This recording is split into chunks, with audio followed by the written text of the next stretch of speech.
All right. Within the history books, there's a lot of anti-Roman propaganda out there, right?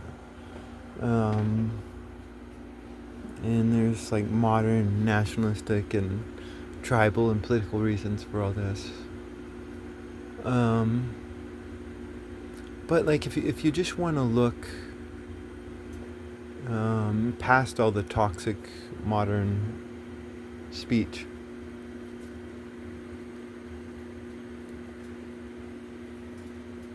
and ask why the Romans were so successful, right? Um, I think you would definitely have to talk about, why the Romans were successful. It was definitely the early Roman Republic. It was that early Roman Republic that was the the real foundation of everything that followed.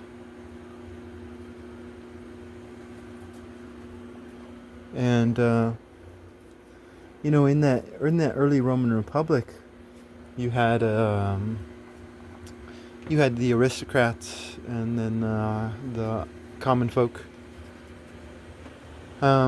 But these aristocrats, they were within a republic, right? And all republics before the United States were actually aristocratic.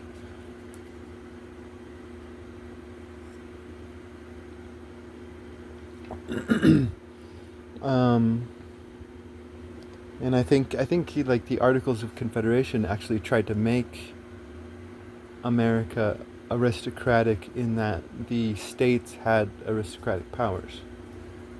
Um, and correct me if I'm wrong, but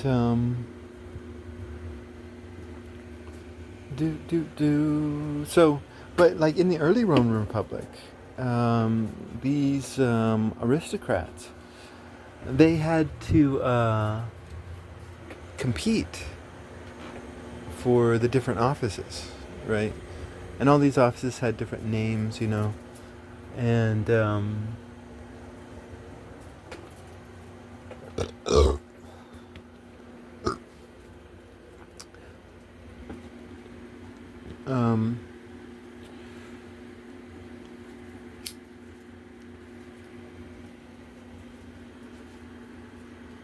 but here's a couple things on the names, right?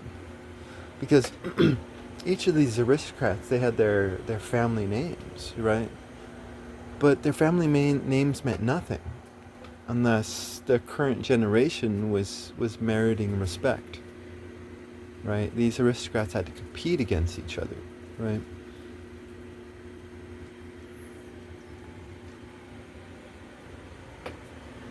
Now, as as the Roman world started engaging with the Greeks, they started becoming more and more corrupt, right? And the aristocrats more and more started making their names, more important than their merit. And that's when this solid foundation, was able to creep on like a zombie for hundreds of years.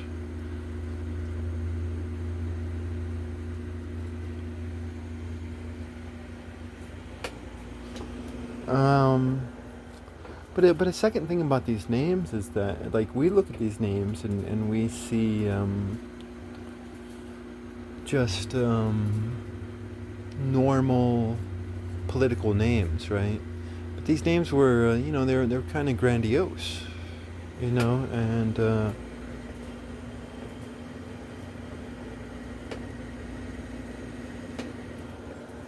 it's like you have to go earn your name, you know.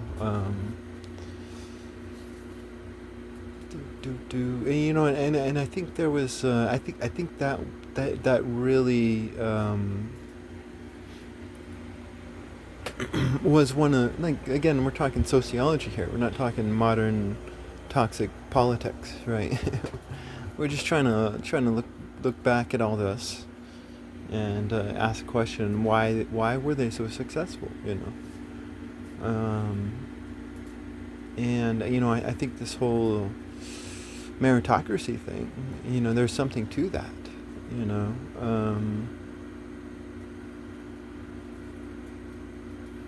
I mean, it's weird that you'd have more meritocracy in an aristocratic world than a so-called democratic world, right? That would be weird if that were ever the situation, right?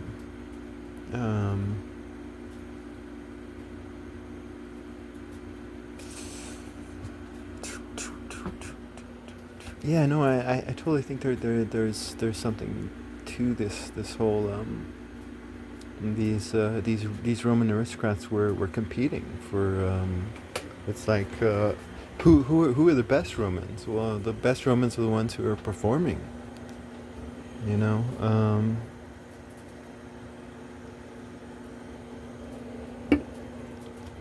And so you're gonna have a bunch of competent people. Like again, this is the whole Genghis Khan thing, right? Genghis Khan fought a Mongolian civil war over meritocracy, right? Because on the one side you had Genghis Khan, who would be promoting men based on merit, and then you had the other side who were promoting men based on name without merit, right? Um, and Genghis Khan won, and the Mongols became a tribe of merit. And once they became a tribe of merit, they were very successful.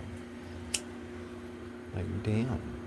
I mean, I'm just talking sociology here. I think, I think the records show this. I think the prophecies talk about it. When they talk about men with shaky knees.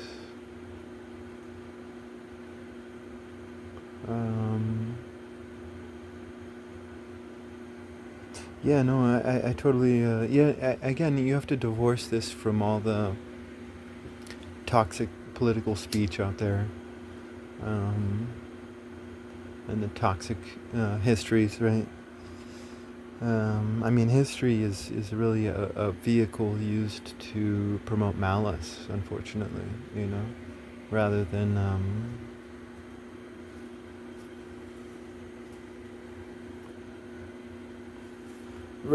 all of the intimate stories of our ancestors.